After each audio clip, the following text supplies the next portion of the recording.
네, 안녕하세요. 종쿤입니다.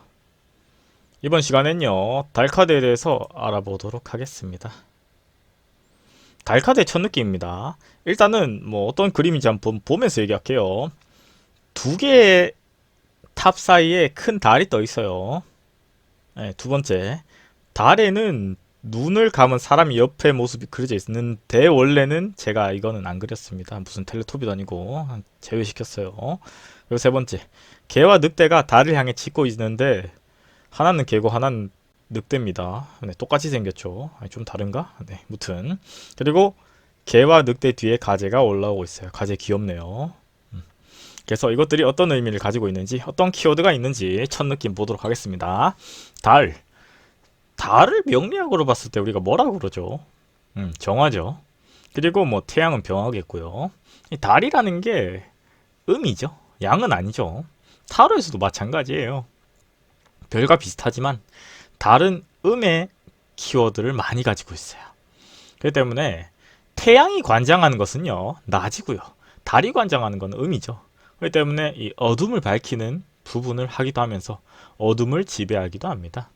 그렇기 때문에 달은 음이다. 혹은 음이라는 것은 여성을 의미하죠. 여성적이다. 그리고 이 달은 변화가 많습니다. 태양은 뭐 항상 불타고 있죠. 열심히. 근데 달은요, 그때그때 달라요. 예를 들어서 가장 클 때는 이게 태양이랑 똑같이 크고요. 어떨 때 보면은 반이고요. 어떨 때 뭐 반도 안 돼요. 네, 모양이 커졌다 작아졌다 커졌다 작아졌다 이렇게 하죠. 그렇기 때문에 변화의 키워드가 있어요. 그리고 시간의 리듬, 시간을 재는 척도, 변화를 가져와요. 당연하게도 우리가 달력을 보더라도 이 달이 어떻게 변하는지를 알 수도 있어요. 그죠? 그랬을 때 초승달, 반달, 보름달 이렇게 다른 변화를 가져오고요. 이 변화로 하여금 인간이 달을 보면서 변화, 고민 이런 부분들을 많이 겪죠. 뭐 심한 사람들은 우울감을 느끼기도 해요. 특히나 우울한데 잠도 못 자는데 밤에 감수성이 항상 한결 더 풍부해지기도 하죠. 그래서 조금은 이런 심리적인 부분도 있어요. 두 번째, 눈을 감은 옆모습은요, 달의 뒷면은 마찬가지로 보이지 않는 한 측면이다. 이렇게 볼 수도 있어요. 물론 우리나라 기준이고요. 일본 같은 경우는 나라가 이게 섬이다 보니 길다 보니까 보는 지역에 따라서 달의 모양이 다르다고도 합니다. 하지만 그런 느낌으로 해석하는 게 아니라 이 달이라는 게 음이고 심리적인 부분에서 이런 부분을 감수성이나 이런 부분을 감당한다 그랬잖아요. 그랬기 때문에 그렇게 보는 거예요. 달이라는 것 자체의 키워드보다는 사람이 그것에 동조되는 거죠. 그러니까 다시 말해서 달의 뒷면은 어떤 모습을 할까? 이런 식으로 본인이 보면서 인간들이 보면서 그 달의 그런 자꾸 투영을 하는 거죠. 이 음에 대한 부분, 이 시면에 대한 부분 이런 것들에 대해서 보이지 않는 부분에 대해서 자꾸 관심을 가지고 영적인 부분에서 투영을 하는 거죠. 어둠 속에서 빛을 내는 저 달은 그죠? 무의식의 한 부분에서 어떤 작용을 할까? 이런 것들을 관심을 가지죠. 그 세 번째, 탑입니다. 탑은요, 이성, 지성이죠. 그리고 탑을 경계로 물질과 이성 넘나듭니다. 다시 말해서 탑이라는 것 자체는 사람이 쌓아 올린 이런 인공 건축물이잖아요. 그런데도 불구하고 자연이나 과학으로 밝힐 수 있는 영역과 아닌 영역으로 나누어진다는 거죠.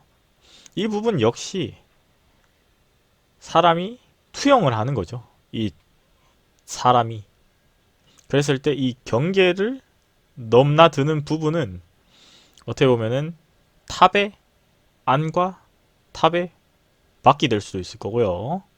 혹은 탑이 두 개가 있으니까 하나는 예를 들어서 이성, 하나는 지성. 이렇게 인간이 투영을 한다는 거죠. 그래서 밝힐 수 있는 부분, 없는 부분 이런 거에 대해서 인간이 생각을 하고 고뇌를 한다는 거죠. 그리고 개와 늑대가 달을 향해서 짖고 있어요. 이 개와 늑대는요, 비슷하면서도 달라요. 각각 인간의 내면에서 통제가 가능한 부분과 불가능한 부분이다. 이렇게 볼 수 있을 것 같아요. 이것은 프로이드의 무의식에 대한 부분하고도 어떻게 보면은 유사하다고 볼 수 있죠. 의식과 무의식, 자아와 초자아 같은 느낌으로 이해하시면 될 것 같아요. 다시 말해서 이성이라는 것은요, 통제가 가능한 부분이겠죠. 본능이라는 것은요, 통제가 안 되겠죠. 예를 들어서요, 개는 인간이 통제를 했죠? 왜냐면 개라는 것 자체는 우리의 친구고 반려견이고 뭐 같이 사는 가족이고 이런 느낌입니다. 근데 늑대 이런 느낌으로 봤을 때 우리가 늑대 같은 경우는 통제가 안 되죠. 물론 뭐 그것을 현재 상황에서 대입을 시켜서 되는데요 이렇게 할 건 아니고, 그러니까 예를 드는 거죠. 이 늑대나 개라는 거에 대해서 설명을 하기 위해서 예를 든 예시죠. 어떻게 보면은 그렇기 때문에 늑대는 통제가 되지 않는다. 이런 부분으로 이해하시면 될 것 같아요.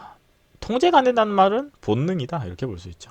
그리고 후천적 요소, 선천적 요소다. 이렇게 볼 수 있죠. 그리고 네 번째. 개와 늑대 뒤에 또 뭔가 또 올라와요. 가재. 이 가재 같은 경우는 어떻게 보면은 이렇게 볼 수 있을 것 같아요. 가재는 뭐지? 이럴 텐데 가재라는 게 결과적으로 내 길이 있잖아요. 근데 가지를 못하는 거죠. 무슨 말이냐? 결과적으로 이 자세히 보면은 여기 길이 있어요. 이렇게 흑색으로 중간에. 근데 가재가 저 길로 가야 되는데 가지를 못하죠. 왜냐면은 가재는 물에서 사는 생물이잖아요. 그런데 길은 물 밖에 있습니다. 그렇기 때문에 가지를 못하죠. 이것을 현실에 대입을 한다면은 나의 이 물이라는 것은 내가 지금까지 해왔던 부분들, 살아왔던 부분들, 그리고 이 것을 넘어가면은 새로운 부분들. 다시 말해서 지금 생각을 열심히 하고 있는 거예요. 밤에 혼자 머릿속으로. 근데 생각이 현실이 되지는 않죠. 왜냐면은 당연하게도 실제로 행하는 것은 육체적인 부분이죠. 움직여야 되죠, 내 몸이. 그렇지만 그런 부분들을 아직은 준비가 덜 됐다. 아직은 하지 않고 있다. 정신적인 부분만 막 생각만 하고 있는 거죠. 그러니까 고뇌, 생각 이런 부분이라고 보시면 될 것 같아요. 그래서 달 카드의 키워드입니다. 불확실, 애매모호. 다시 말해서 경계가 사라졌다는 것은 확실한 것도 사라진다는 거죠. 자신의 확신이 부족. 명확한 것이 없기 때문에. 다시 말해서 내가 지금 확신하다면은 바로 움직였겠죠. 그렇지만 아직 불안하고 초조하다. 이 생각이 많다. 걱정이 많다. 이런 느낌으로 이해하시면 될 것 같아요. 그리고 오해. 바라보고 이해하는 것을 시간에 따라 변한다. 달은 그렇죠. 보는 부분은 달은 그냥 달이에요. 근데 인간이 봤을 때는 자꾸 모양도 변하고 자꾸 상황에 따라 이게 변하니까 그것을 못 따라가고 있는 거죠. 그리고 예상치 못한 상황을 이해할 수도 파악할 수도 없을 때 일이 계획대로 진행되지 못한다. 이건 당연한 얘기죠. 내가 생각하는 부분이 현실은 아니에요. 왜냐면은 상황에 따라서 변화가 너무나도 많죠. 인생사에 있어서. 그런데 그것을 전부 다 통제하고 계산할 수는 없어요. 모든 것들을 계산할 수는 없습니다. 그렇기 때문에 그런 예상치 못한 상황에서 물론 무시하고 나아갈 수도 있겠지만 충격을 받아서 가만히 멈춰버린 상황이기도 하죠. 그래서 달카드의 키워드입니다. 뭐 늦은 기과, 유혹, 주의, 거짓말, 배신, 의심인데 그런 키워드도 있겠지만 일단은 고민, 걱정을 좀 많이 하고 있다. 이 사람이. 이렇게 볼 수도 있을 것 같아요. 그런 점에서 봤을 때 연애운과 재물운은 별 5개 중에서 별 1개. 별로 높지는 않죠. 그리고 달카드의 키워드는 신비입니다. 달 카드의 상황별 해석입니다. 장점은요, 감정과 감각이 발달하고 생각이 깊고 섬세한 성격입니다. 단점은요, 거짓말 잘하고 불안해하며 생각이 흐릿하고 산만하고 질투를 하는 성격입니다. 그리고 질병은요, 건방증, 편두통, 자폐증, 정신질환, 우울증, 조울증, 정신적인 부분에서 많죠. 건강은요, 회복하기 어렵고 장기간 치료가 필요합니다. 당연하게도 뭐 손가락이라든지 뭐 어디 보이는 상처는요, 이게 생각보다 쉽게 아물어요. 그런데요, 이 정신적인 치료는요, 짧아야 6개월입니다. 아, 물론 뭐 아무렇지도 않은데 그냥 살짝 뭐 이렇게 되는 거는 뭐 하루면 자고 일어나면 잊어버리겠죠. 근데 밤에 달 보고 고민할 정도면은 최소 빨라도 6개월이에요. 이 사람 잠 못 잡니다. 해 뜨고 자요. 달이랑 같이 달이 질 때 태양 올라오면 이제 잡니다. 그래서 장기간 치료가 필요하다. 길면은 뭐 2년, 5년, 10년도 가겠죠. 한 곳에 계속 남아있을 거예요. 그리고 재물. 완벽하게 계획을 해서 일을 해야 한다. 왜냐면은 불안에 대한 키워드가 있기 때문에 주변 사람과의 문제로 인해 발생할 가능성이 있다는 거죠. 애정은 새로운 연인을 만나거나 탐욕적인 사랑을 하면은 구설수가 따르니 조금은 조심해야 된다. 주의해야 된다. 이렇게 볼 수 있죠. 공부 합격. 그동안 공부가 눈에 들어오지 않았습니다. 남들보다 더 노력해야 돼요. 그리고 한편으로는 제 개인적인 생각인데 공부보다는 건강관리에 유념해야 될 때가 아닌가 이런 생각도 들고요. 직장 승진. 주위 사람이 도와주지 않아 혼자 책임을 져야 합니다. 매매 및 이사운 매매는 별로 좋지 않습니다. 구설수를 조심해야 합니다. 솔로의 경우는요, 연인 가능성이 적습니다. 외롭과 고독의 키워드가 들어가 있기 때문에 그렇게 볼 수도 있고요. 연인의 경우 다툼이 일어나고 이별수도 존재한다 이렇게 볼 수 있죠. 혹은 이미 이별을 해서 우울할 수도 있어요. 부부의 경우에는 다툼과 바람의 가능성도 있습니다. 사업 같은 경우에는 금전적 손실이 생길 우려가 있고 아직은 사업을 하지 않는 것이 유리하다. 고민, 걱정이 해결이 됐을 때 하라는 소리죠.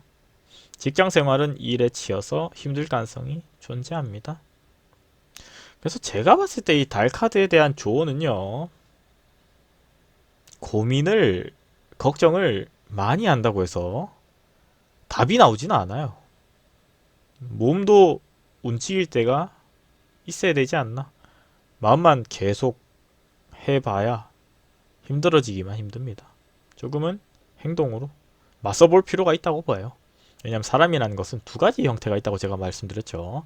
하나는 고민을 너무 많이 해서 타이밍을 놓친 사람. 하나는 생각과 고민을 동시에 해서 일단 해보고 시작하고 뒤에 준비가 부족해서 문제가 발생한 사람. 근데 고민을 많이 해도 시기를 놓칠 수가 있겠죠. 이 상황에선 전자에 포함되기 때문에 조금은 행동을 옮길 때가 아닌가 이런 생각이 드네요. 그래서 이번 시간에는요, 달 카드에 대한 설명해 드렸고요. 다음 시간에는요, 태양에 대해서 알아보도록 하겠습니다. 구독과 좋아요는 저에게 큰 힘이 됩니다.